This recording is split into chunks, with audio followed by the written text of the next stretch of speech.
pare, for today's video, may panibagong galaan na naman tayong gagawin.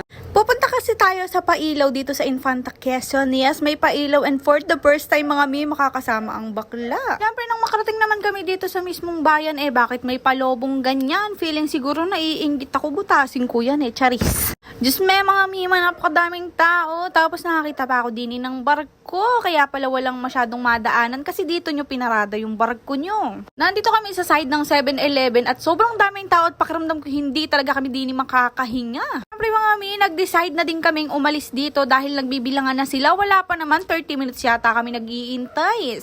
Tapos may mga bata din, kala siguro natutuwa ako dun sa palobong yan. Ano naman kung hindi ako bilan ni husband. Kaya ko naman bumili niyan. Wala lang akong pera for today's video. 100 plus lang naman yan. Iniintay ko lang talagang bilhan ako. Tapos mga mima, sabi ko wag na tayo dito at masyadong naiinggit tong batang to. Tapos nasa isip ko na din na fireworks lang naman ang makikita namin pag dito kami pumuesto. Hindi ko rin makikita yung pailaw. Bali kasama ko nga si Shane, si Kailin at ang kanyang, hindi ko masabi kung jowers na ba niya or anes. Oo, ganun. Basta siya yon. Ayan, at nilapit-lapit pa nga nung bata yung kanyang pailaw, parang tanga. Hindi naman ako nagpunta dito para mainggit sa mga to, nakshuta. Kaya for the alis na talaga kami dito sa tapat ng 7-Eleven at sabi ko maghanap muna kami ng makakain. Siyempre mga mi, 50 pesos lang ang dala kong pera para hindi tayo makagastos ng marami. Siyempre 50 pesos lang talaga yung pera ko. Ayan, mais muna ang aking tinira for today's video. Kinain mong mais, ilalabas mong mais pa din, charis. Hindi pa nga kami naghahaponan ni Shane kaya sabi ko kumain muna tayo dito. Ayan pa nga ang mga mabibili dito. Marami ding mga pika-pika at mga isaw-isaw na pinirito. Pero ito lang talaga ang trip ko kasi bibihira lang makakain ito. Pumwesto naman kami dito sa may simbahan na talagang si Lord pinaparinggan na ako. Bakit naman sang grupo kayong may lobo? Magtitinda ba kayo? Ilang oras din siguro nagpaikot-ikot tong may mga lobong to. Akala siguro natutuwa ako. Wala naman silang mga kasamang jowa kaya okay lang. Nakshuta, wala din pala akong kasamang jowa kaya pala ako nakalayas for today's video. Sa susunod na pupunta ako dito, magdadala na ako ng perdible. Talaga nga naman bubutasin ko yan. Ba't dito pa kayo nagdadaan sa pagligid ko? Talagang iniikutan nyo ko. Tinatawa na lang ako dyan ni Kailin pero wala akong magawa kasi wala talaga akong pambili niyan. At syempre nagbilangan na at tingnan nyo naman nagputo ka na din. Kala ko New Year. Pasalamat na din ako at hindi ako pumesto dun kanina sa may 7-Eleven dahil lahat ng usok na yan ay nandoon. Tingnan nyo naman, kaway-kaway sa mga nausukan dyan sa may parting 7-Eleven. O diba, nag-enjoy na ako, mahal pa kami ni Lord kasi pinilit kami ditong magpunta sa may simbahan kaysa dun kami sa 7-Eleven mainit na talagang uubuhin ka pa. Sinasabi ko sa inyo pag nalanghap niyo yung usok na yan hanggang Pasko, hanggang bagong taon kumukulog din kayo. Tapos ayan, tingnan nyo, napakalakas ng usok, diba? Sorry, may nabidyohan ako, Diyos ko. Hindi ko na sana to sasama kasi naman may nangyari dun sa dalawang yarn. Basta si Lord na din bahala sa kanila. Mahal naman sila ni Lord for today's video. Hindi ko naman sasayangin tong effort ko na to. In-edit ko pa to. Diyos me. Ayan, tingnan nyo. Buong gym mga mima nag-uusok. O diba? Congrats sa mga nandyan at nandyan din kami kanina. Buti na lang talaga patay gutom ako at naghanap kami ng pagkain. Diba? O para kayong sinigilaban diyan. O taray. Siyempre, nagtagal din ng nasa 10 minutes ata o 20 minutes yung paputok ngayon at nag-ilaw na din. So, uwian na ng lagay na to. Videohan nga kami ang videohan dahil safe kami sa usok for today's video. Kaya let's go na, uuwi na muna kami. O, diba? Sa dinami-daming tao na yan sinasabi ko sa inyo. O, diba? Sa fireworks ako natuwa, hindi dun sa pailaw at sa mga lobong na ilaw na batang yan. Lesson learned, huwag magsasama ng jowa dito sa pailaw. Nakshuta, alam nyo na.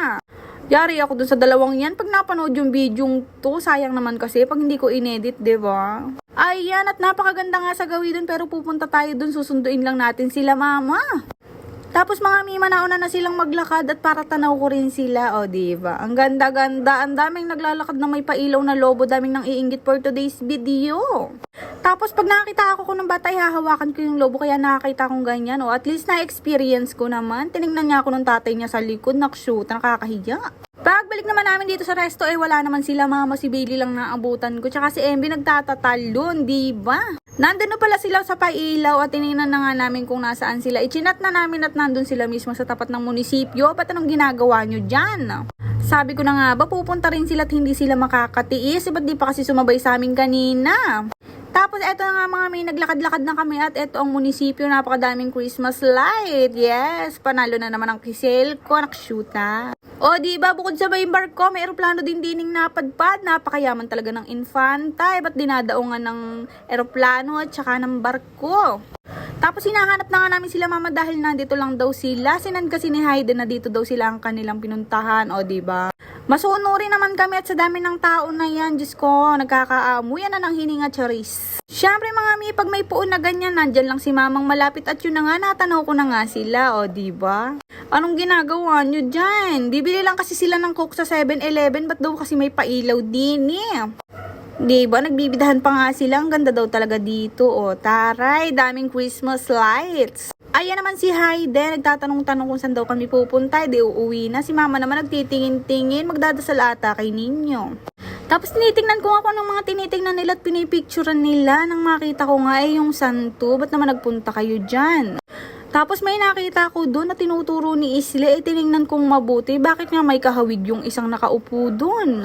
Wait lang mga milalapitan natin para sure na sure kung talama ba yung nakikita ko. Pakiramdam ko talaga si Bailey yun. Taray. O ayan, titingnan natin kung malapitan. Parang kamukha talaga ni Bailey yung isang nakaupo. Ayan, hinahawakan ni mama. Pero hindi yun yung kamukha ni Bailey. Ito yung kamukha ni Bailey. O, tuturo ko sa inyo ha. Baka kasi malito kayo. Ayan, ayan. O, diba? Parang siyang si Bailey, ma'am. Charis, yari na naman ako kay Bailey sa lagay na to. Tapos mga mi, testingan daw kung makakabili daw kami ng Coke sa 7-Eleven, di ba? Hanggang dito aabot ang Coke mo. Kami lang ba yung pagkakain kailangan namin ng 1.5 na Coke, tapos 2 liters na Coke kasi hindi talaga kulang talaga ang aming pagkain pag kami ay walang Coke, nakshuta. Yung UTI namin umaarangkada na, yung sa inyo ba? Wala pang Pasko ni UTI na kami. Nag-video nga ako dito at sabi ko pakiramdam ko maganda ako dito sa ilaw na to. Ayan, at sinasabayan ko pa nga ng trendings. O, diba? Tawang-tawa nga yung bata sa likod ko. Di ko man siya kilala. Nakshuta. At syempre, ayan si Shane. O, diba? In the future, may pulis na tayo mga mi. Hindi na tayo matatakot maglakad sa dilim. Napakaganda ng pailaw na rin. Sarap magpicture. Kaya lang wala ako sa mood. Napakadaming tao. Baka sabihin piling artista. Yes. Ayan, at testingan na nila ang 7-Eleven na may nakapila kasi may nakabantay sa loob. Bawal kasing magpasukan lahat. Baka kasi pag pumasok lahat, hindi na sila magkabenta. Nanakawan na silang nakawan, charis. Syempre, hindi mawawala ang mga pulis. Kaya tayo kabato for today's video kasi maraming pulis. Hindi ako kinakabahan sa pulis. Kinakabahan ako doon sa mga kasama ko. Baka mapagbintangan, charis. Tapos mga mi, umikot na rin kami dito dahil nga hindi kami pinapasok sa 7-Eleven. Mukha daw kami kasing kriminal, charis. Punong-puno kasi.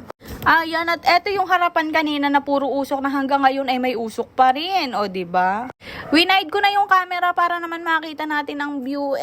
Diyos ko, ang daming nakatingala for today's video.